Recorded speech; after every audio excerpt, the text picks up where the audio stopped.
1 Samuel 2, Hannah prayed, My heart has rejoiced in the Lord. My horn has been raised high because of the Lord. I have loudly denounced my enemies. Indeed, I rejoice in your deliverance. No one is holy like the Lord, no one other than you. There is no rock like our God. Don't keep speaking so arrogantly. Proud talk should not come out of your mouth, for the Lord is a God who knows. He elevates what people do. He evaluates what people do. The bows of warriors are shattered, but those who stumble have taken on strength. The well-fed hire themselves out to earn food, but the hungry no longer lack. Even the barren woman has given birth to 7, but the one with many children has declined. The Lord both kills and gives life. He brings down to the grave and raises up. The Lord impoverishes and makes wealthy. He humbles and he exalts. He lifts the weak from the dust. He raises the poor from the ash heap to seat them with princes. He bestows on them an honored position. The foundations of the earth belong to the Lord. He places the world on them. He watches over his holy ones. But the wicked are made speechless in the darkness, for it is not by one's own strength that one prevails. The Lord shatters his adversaries. He thunders against them from heaven. The Lord executes judgment to the ends of the earth. He will strengthen his king and exalt the power of his anointed one. Then Elkanah went back home to Ramah. The boy Samuel was serving the Lord with the favor of Eli the priest, but the sons of Eli were wicked men. They did not acknowledge the Lord's authority. This was the priest's routine with the people. Whenever anyone was making a sacrifice, the priest's attendants would come with 3-pronged fork in his hand. Just as the meat was boiling, he would jab it into the basin, kettle, cauldron, or pot. Everything that the fork would bring up, the priest would take for himself. This is how they used to treat all of Israel who came there to Shiloh. Also, before they burned the fat, the priest attendant would come and say to the people who were making the sacrifice, Give some of the meat for the priest to roast. He won't accept boiled meat from you, but only raw. If the individual said to him, They should certainly burn the fat away first, then take for yourself whatever you wish, they would say, Give it now. If not, I'll take it by force. The sin of these young men was very great in the Lord's sight, for they treated the Lord's offering with contempt. Now Samuel was ministering with the favor of the Lord. The boy was dressed in a linen ephod. His mother used to make him a small robe and bring it to him from time to time when she would go up with her husband to make the annual sacrifices. Eli would bless Elkanah and his wife, saying, May the Lord establish descendants for you from this woman in place of the one she has dedicated to the Lord. Then they would go to their home, and indeed the Lord attended to Hannah. She got pregnant and gave birth to 3 sons and 2 daughters. But the boy Samuel grew up before the Lord. Eli was very old, and he would hear about everything that his sons used to do to all the people of Israel, and how they used to go to bed with the women who were stationed at the entrance of the tent of meeting.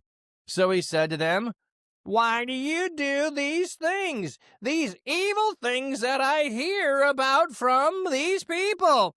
No, my sons, for the report that I hear circulating among the Lord's people is not good. If if a man sins against a man, one may appeal to God on his behalf. But if if a man sins against the Lord, who can intercede for him? But Eli's sons would not listen to their father. Indeed, the Lord had decided to kill them. However, The boy Samuel was growing up and finding favor both with the Lord and with people. Then the man of God came to Eli and said, "This is what the Lord has said.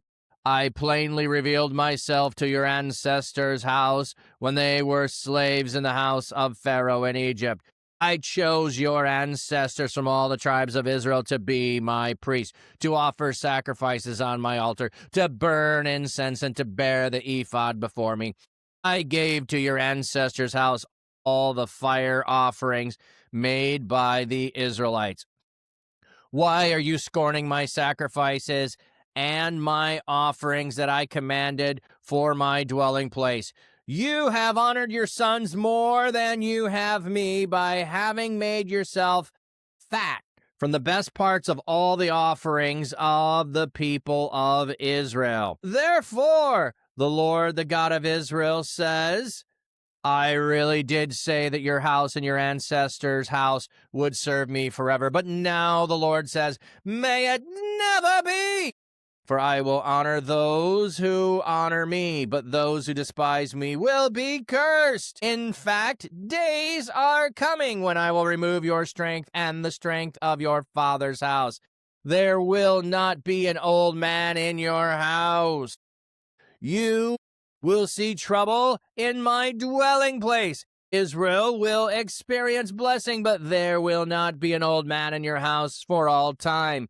Any man of yours that is not cut off from my altar, I will cause his eyes to fail. I will cause him grief. All those born to your family will die by the sword of man. This will be a confirming sign that you will be fulfilled through your sons, Hophni and Phinehas. In a single day they will both die. Then I will raise up for myself a faithful priest. He will do what is in my heart and soul. I will build for him a lasting dynasty, and he will serve my chosen one for all time. Everyone who remains in your house will come to bow before him for a little money and for a scrap of bread. Each will say, assign to me a priestly task so I can eat a scrap of bread. Interesting. So bow low for a little money. What do we have there? A piece of silver. Okay. Sam Davison, much love, everyone. Showing up daily. Thank you, friend. All right, so we start out here with Hannah's prayer. I wish this was in the previous chapter, like connected to the bringing to the temple. Like chapter breaks just sometimes are in a bad place. So she has dedicated Samuel. She has at a dedication. She brought him to the temple. He is staying at the temple. They are worshiping the Lord. Here is her prayer. Now, in the prayer, this sounds like a Psalm of David. It really does. There is a piece of declaration that is going on here. Also, notice this is in Shiloh, where she is declaring the Lord.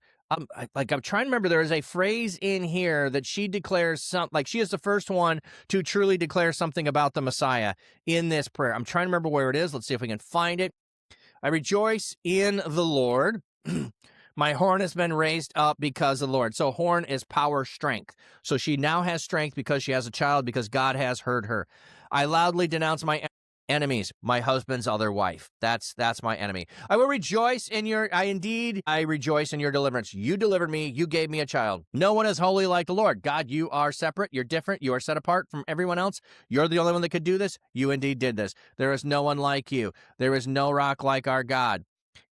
Don't keep speaking so arrogantly. This is a cry against her sister wife. There we go. Sister wife, who was giving her all kinds of grief. She was proud. She was arrogant. And now God has evaluated you and you are lacking. So just like warriors fall, you have fallen. Even barren women have given birth to seven being the number of totality and completeness. It's just symbolic here. We do find out later that she has 5. 3 boys, 2 girls to replace Samuel. So 5 would be the number of Torah there that she has. You add Samuel, that would be 6. And so that would be the number of man. But, we don't have to go too far with that. Quick question.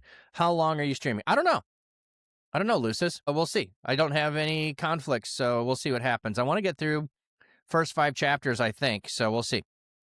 The Lord both kills and gives life. So she is praising God for feeling like she was going to the grave, but being raised up. And then we're going to go through some other things. The impoverished makes wealthy, the humble he exalts, he lifts up the weak from the dust, he raises the poor from the ashes. Like, she's going through a litany of actions that God has done and does do. He watches out for his holy ones, the righteous ones, the ones who are set apart, the ones following after him. But the wicked are made speechless in the darkness, for there is no one who owns strength that one prevails. You can't prevail on your own strength. The Lord shatters the adversaries. He thunders. So we're getting like continuous language here, exalting in power. Here it is. He is an Anointed One, I think might be the reference to it. The Anointed One is the anticipated King of Israel proceeding. He will strengthen his king and exalt the power of his Anointed One. Yes, it might anticipate a king, but Anointed One. Samuel is anointed. David is anointed. The Messiah is anointed. I think this is going to a declaration towards the Messiah who will come. It's one of the first places where it's declared. And also, when we have the woman at the well, she makes the similar declaration. So the first woman to declare an anointed one is Hannah in the Old Testament, and in the New Testament, it's the woman at the well if we're following through John. Ads coming in, everybody. Let's take a look at the fishies. So they do the dedication. There's this wonderful prayer, and then they go back home. And then we find out that there's a routine where they do still keep coming every year to Shiloh. And along the way, mom is making clothing still for son. So sometimes bringing in a lovely coat, whatever else. And Samuel is serving the Lord with favor, and he's wearing an ephod. So there's not much of Samuel other than he begins his ministry there. He's serving along with it, but we're going to get some laying out of the circumstance and situation of Eli and his sons.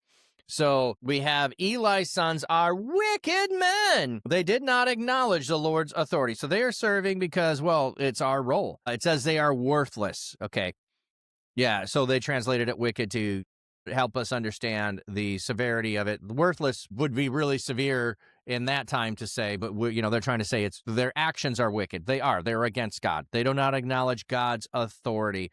They do not know the Lord. So that would mean to be even worse than not acknowledge his authority. They don't know him. They haven't experienced him. They don't have a relationship with him. So this is the priest routine. When people would come in to make the sacrifices, they send the priest attendant to come with a 3-pronged fork. Okay, what do we have here? The 3-pronged fork. The Hebrew word occurs only twice, here and again in 14. Its exact meaning is unclear, although from the context it appears to be a sacrificial tool used to retrieve things from boiling water. So they have a little trident, and it's the priest attendant. So they don't even do it themselves. They send their attendant to go and bring out boiling meat. So people are boiling their meat because it's part of the sacrifice.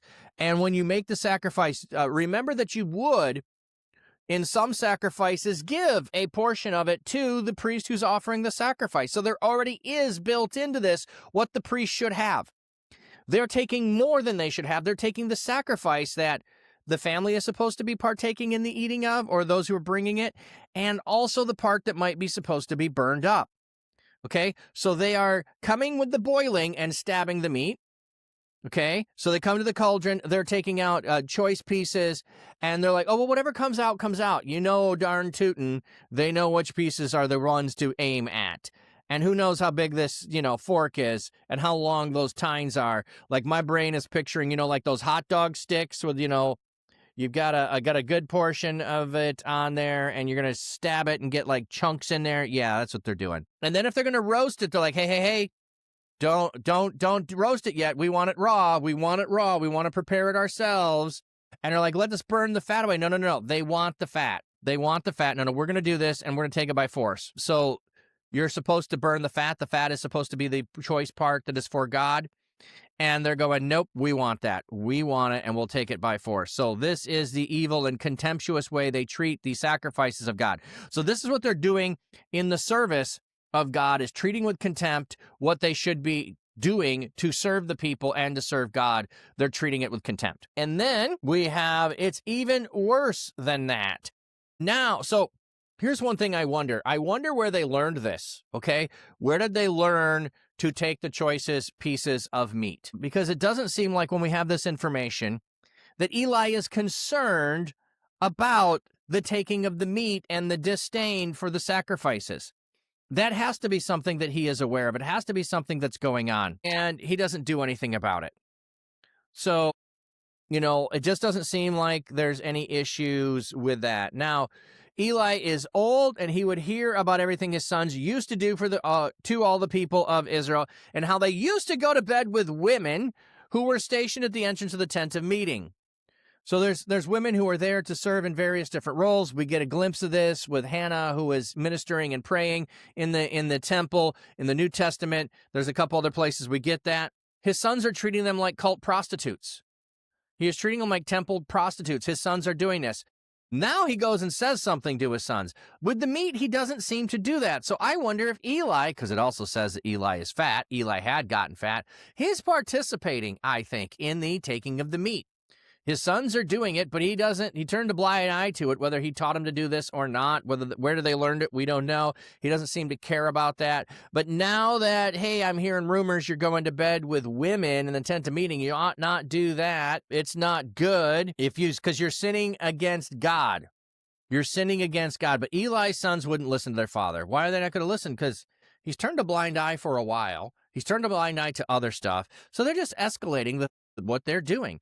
They start out with stealing the meat and treating it with contempt. Well, what else do we want? What else can we have? What else can we take? And so it becomes the women at the tent of meeting that they take. However, the boy Samuel grew up and found favor with both the Lord and the people. So we have this contrast going on with Eli and his sons. And now the man of God, this is a way to refer to a prophet.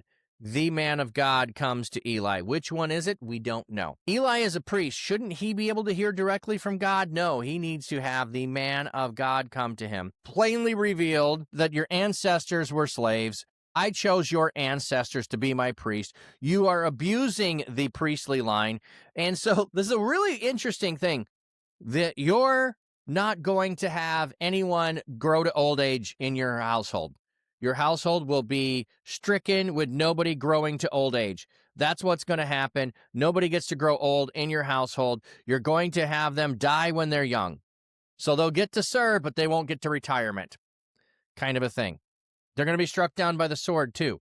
They're going to. There will be no old men. And the proof, okay, remember, when a word comes, there's a sign that validates the thing that God is promising. And we sometimes confuse these two as this is what God is promising. God isn't promising that his two sons are going to die in a single day. That's going to be the sign that no one in his household will live to be old, is that he will witness his sons not live to be old. They'll both die in the same day. That's the proof that God is going to carry this out against the descendants of Eli and his family, the priests, who are abusing their role and their power for what they are doing.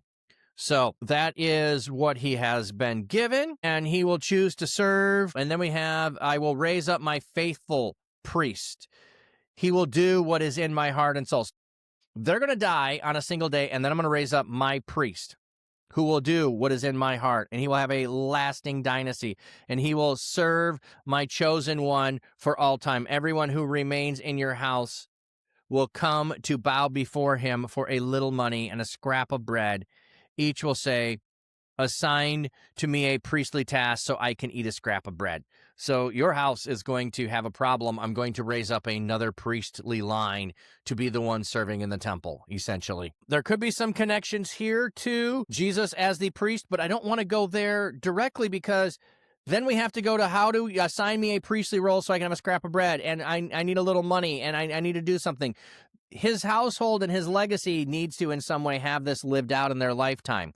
So that piece of it, a priest that's going to be raised up, needs to be seen. Maybe it is Samuel serving as prophet and priest and king, but let's wait and see as we go forward. So there is where we end that. What's Eli's reply to God? Does Eli go and rip his garment and sit in sackcloth and ashes and mourn for his sons and respond with repentance and grieving? Does he respond with removing his sons from office? What does Eli do? We don't have an answer here. And we'll see if we get to the next chapter if there indeed is an answer at all.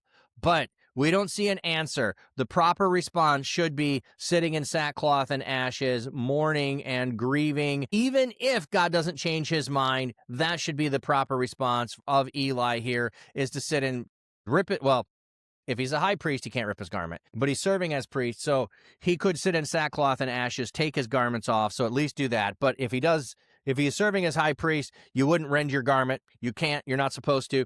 And there is also at times while you're serving as high priest, so during the time of year that he would be serving for those festivals, he couldn't do it, but otherwise he could sit in sackcloth and ashes. Doesn't say he's the high priest. He's just serving at the priest at Shiloh. It does sound like he is perhaps serving as high priest, but it doesn't say that specifically. All right. Hope everyone's doing well, that you're tracking along with this.